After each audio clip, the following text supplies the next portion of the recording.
Wisconsin Eye's coverage of Campaign 2014 is being brought to you by the Wisconsin Hospital Association. For over 90 years, a valued voice supporting Wisconsin hospitals in communities like yours.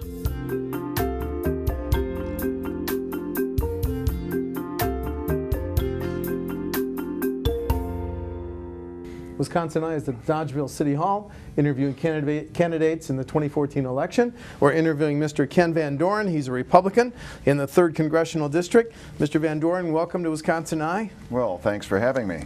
Just one announcement first. Wisconsin Eye appreciates the support of the Wisconsin Hospital Association, which represents more than 130 hospitals and health systems, for making these candidate interviews possible. Mr. Van Doren, give us your short bio and why you're qualified to represent the 3rd Congressional District. Well, I have a degree in wildlife ecology, which made me a wonderful carpenter, building contractor. I've got a wide variety of experiences. I read voraciously. I have been active politically in issues as well as candidacies for over 30 years. I don't think there are very many people who know more about a greater variety of issues than Ken Van Doren. Excellent. Can I ask you about some issues here? Go ahead. Let's start with, I'm curious, your website says there's no greater threat to the United States than the Federal Reserve. Can you elaborate on that, please, sir? There's no greater threat to, that's not quite the way I put it, but it's close. Okay, well, correct me. Okay, well, there's no greater threat to our prosperity than the freedom, than the Federal Reserve, because they create booms and busts through manipulation of the money supply. And of course they have their friends on Wall Street, and right now, you know, there's no reason for the Dow to be at 20,000 or anywhere close, except that they're funneling money over that way. And that makes it, you know, for those of us who don't have the privilege of having a federal banker in their hip pocket, that makes it so that our goods and services are more expensive. And of course, you know, the little people get caught in the crush of the boom and the bust. It misdirects the economy, and overall it destroys more wealth than it creates.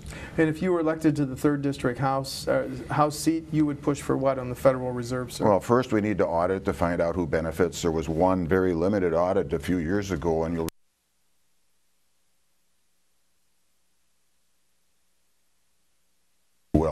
to bail out not just United States bankers, but bankers all over the world. You had the Swiss Bank, the Bank of England, a couple of other central banks in Europe were beneficiaries, as well as 35 private sector banks over there. It's not the job of the United States government nor the Federal Reserve, I don't think, to bail out people who have not managed their businesses well. And that's pretty much exactly what's happened. The poster child, as far as I'm concerned, for what's wrong with Wall Street and the Federal Reserve connection is a guy named Lloyd Blankfein, who's the CEO of Goldman Sachs. In the year 2009, Goldman Sachs got more directly from the taxpayers through AIG and that insurance program there than they made in profits, and yet Lloyd Blankfein still got a multi-million-dollar bonus. Obviously, that bonus was more for his political connections than it was for his economic acumen. Okay. Another issue, sir. You say on your website you'd like to repeal the Affordable Care Act. Why? Well, in 2009, Ron Kind had a health care forum in Richland Center, a few miles away from here. I was the first person from the public who was allowed to comment on that, and I asked him then, I ask him now, how do you increase the bureaucracy, increase the number of regulations, and then turn around and tax the very goods and services that everybody in that room agrees are already too expensive? Now, Ron Kind is doing me a great big favor by not backing up an inch on that. He thinks that despite the 25,000 pages of new regulations, that the price of health care is going to go down. Well, it hasn't. It hasn't. You know, even before the last go-round, it was up, you know, close to $3,000 per policy, and now it's set to be close to double what it was before the Affordable Care Act was passed. And as bad as those increased costs are, the very worst thing about it is that it puts a bureaucrat between the patient and his doctor, and that bureaucrat is not likely to be our friend. We've got a president who thinks that the federal bureaucracy can be used as a political weapon. I think you add this all together, we're in a very frightening situation, both economically and in terms of our liberty. And it's issues like this that are the reason that you're running, right? Because Absolutely. you say on your website, life, liberty, and property rights, correct, sir? Absolutely. Okay. Absolutely. The first job of every government is to protect the rights of its individuals. And the best way I know to do that is through a frugal and constitutionally limited government. As we've gotten away from the Constitution, we've seen both our economy and our liberty go down the tubes. I'm not sure what we're going to celebrate on the 4th of July, but I doubt if it's going to be freedom. Have you run for office before? Do you currently hold any office, Mr. Van? I'm affiliated with Campaign for Liberty as Education Director, and I have been on the Boston City Council. I've helped other candidates run for office. I've been involved in issue fights. You know, one of my most, I suppose the biggest feather in my hat is that I beat Barry Goldwater in an election in Arizona. You did? Yeah. And how it worked was this: when I first moved to Arizona in 1985, they were the people, or the insiders were promoting this thing called the Rio Salado project. Rio Salado is Salt River, 35-mile long so-called park, except when I looked at the plan, 2 out of 3 acres were for private development. And of course, the city of the Phoenix area, the state of Arizona, has a long history of corruption. The way I looked at that was these people were not going to get rich because of their economic efforts in a free market. They're likely going to have some significant help from the political process. So anyways, 5 of the 6 Valley of the Sun mayors, plus Barry Goldwater, who overall I think has done more good for the country than harm, but on his deathbed I don't think he was quite as sharp as he was earlier. You know, to his credit. But Ken and another fellow were the main debaters against this thing, and we beat them at the polls 2-1. So I've slain giants. So you have giants. You have some political experience. I have some in Arizona and in Wisconsin. And in Wisconsin. Yes. Let's talk about 2 programs that are scheduled to be bankrupt: Medicare and Social Security. How would you fix them, sir? Well, the first thing we need to do is to get more people contributing to them. There's 175,000 pages of federal regulations. That's a 35-story tall building. The first thing we need to do is chop down these regulations to something manageable, and it will liberate the marketplace. It'll put more people to work. The other thing is, I think it's insane to pay people 99 weeks not to be employed.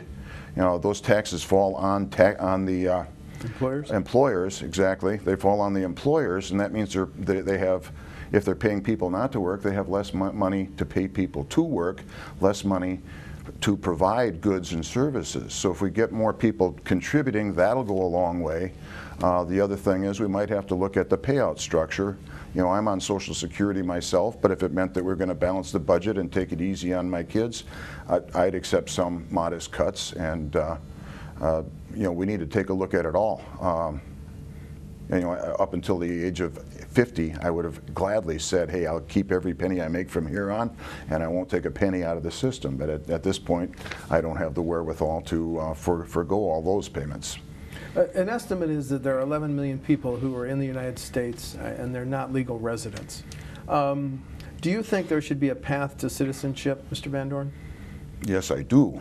The path should be, there should be some penalty to be paid. Doesn't need to be onerous, but it has to be significant enough to hurt. Under the Reagan administration, we had an amnesty program, and that did nothing in the long term to deter the illegals from coming over.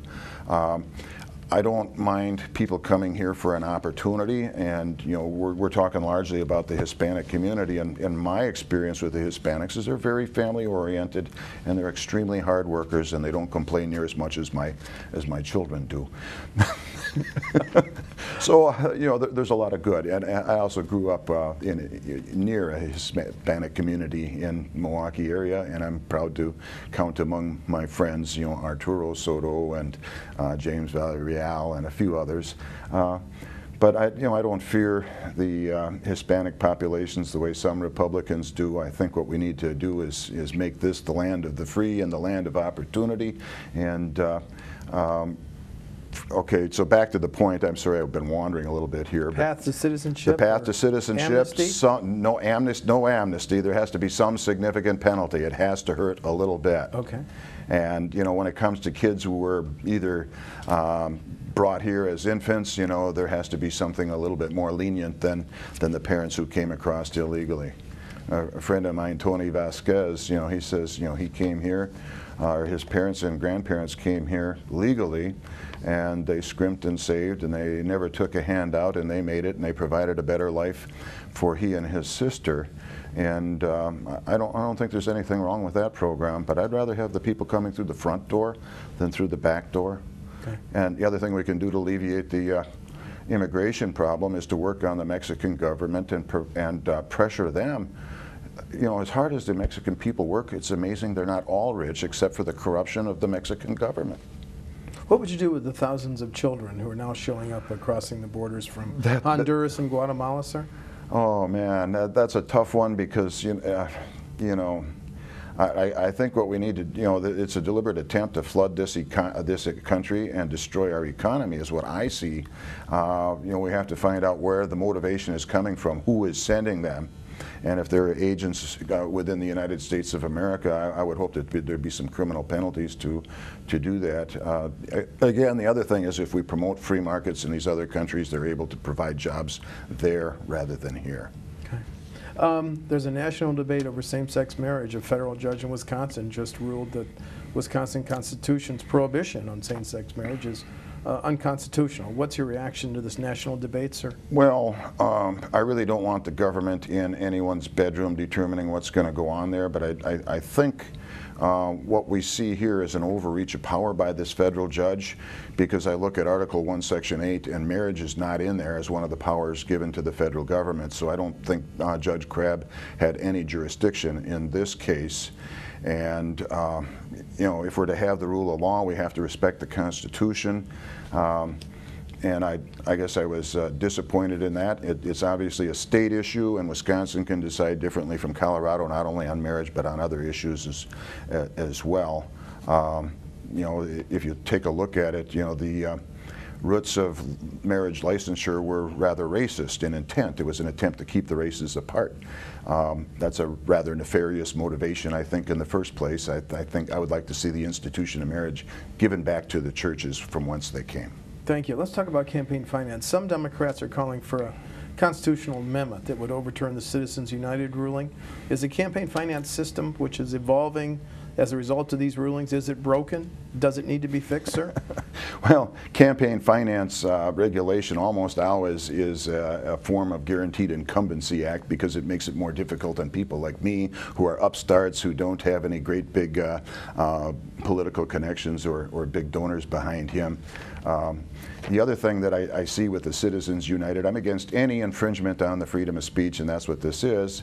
And also, I find it a little bit curious that they never ever bring up the subject matter involved over the Citizens United, which was Citizens United was attempting to bring to the public the illegal and unethical activities of one Hillary Rodham Clinton.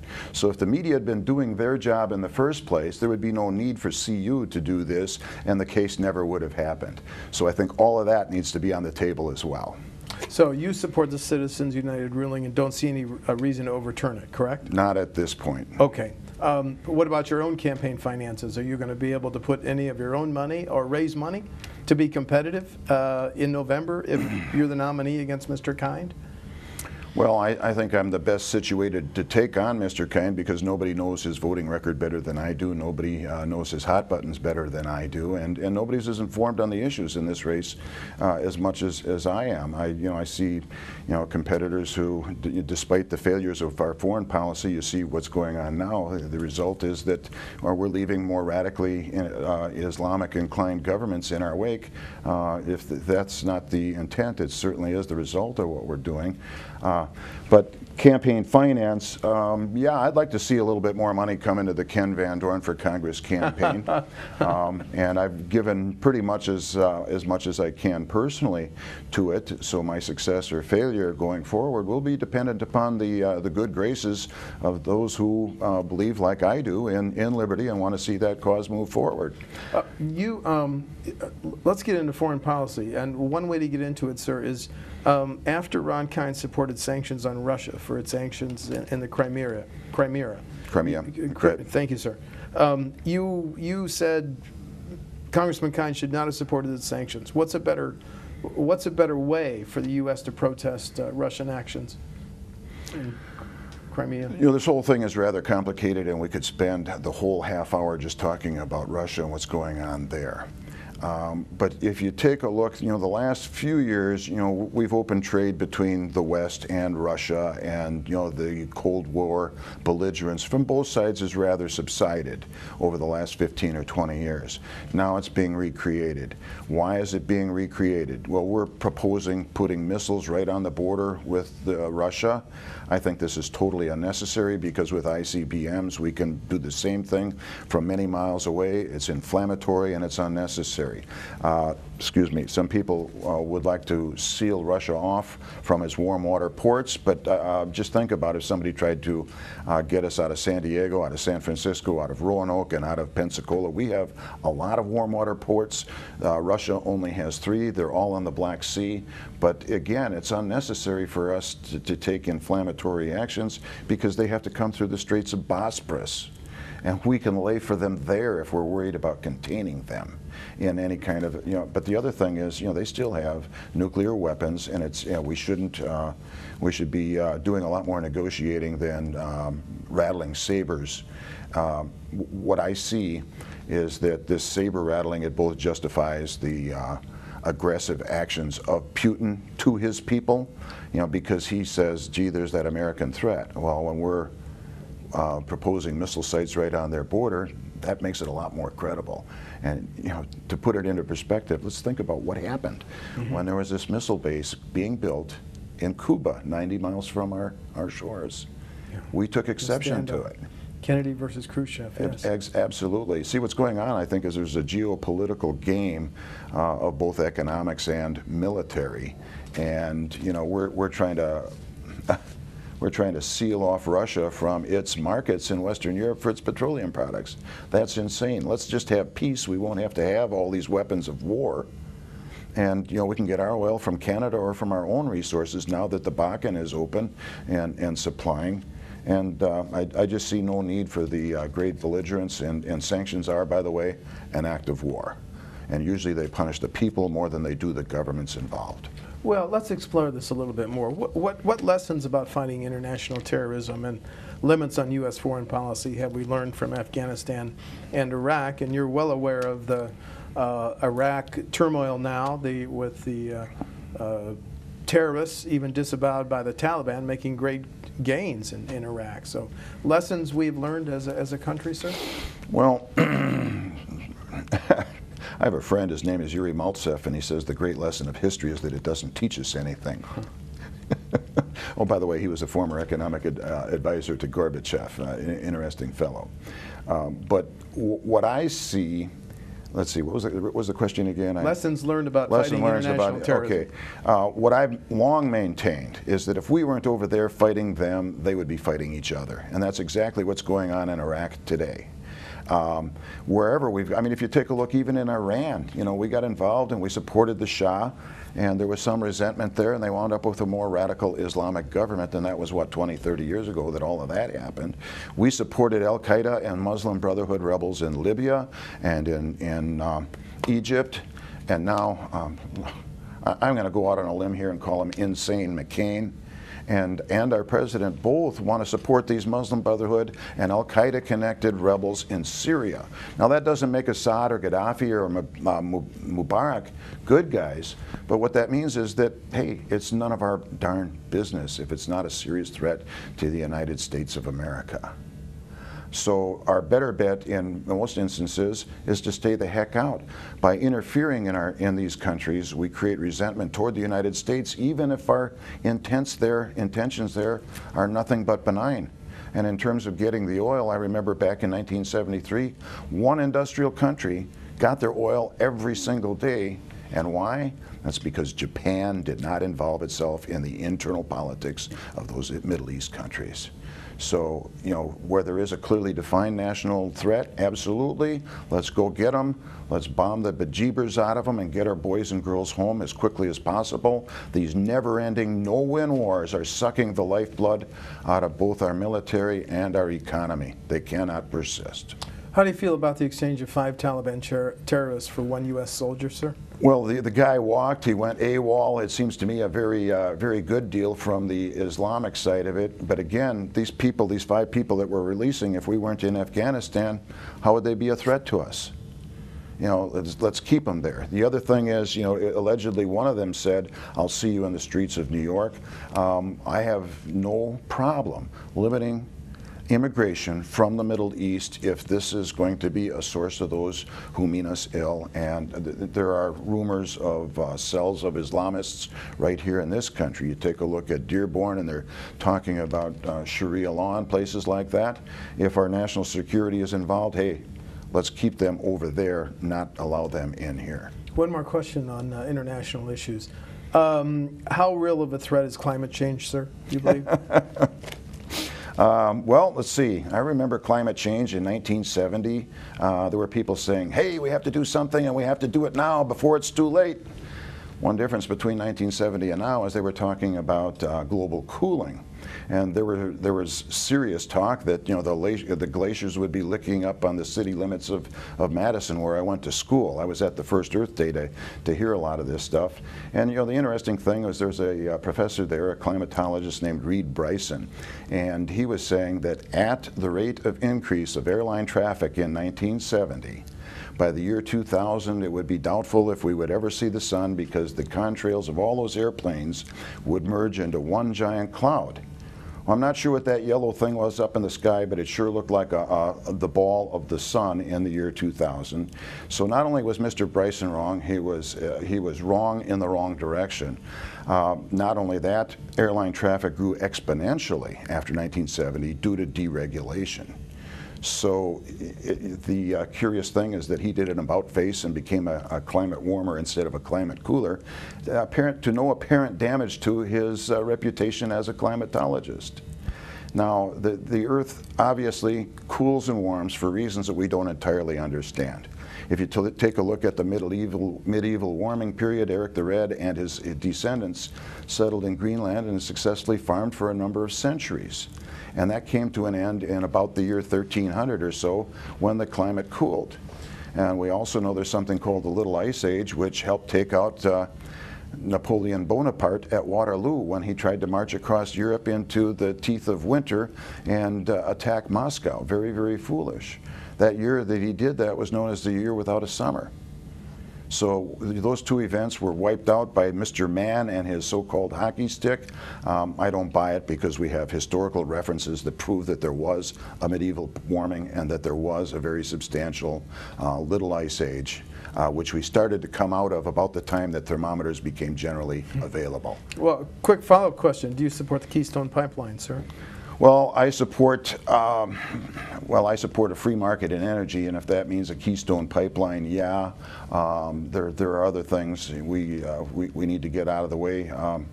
EPA has cost this country many jobs.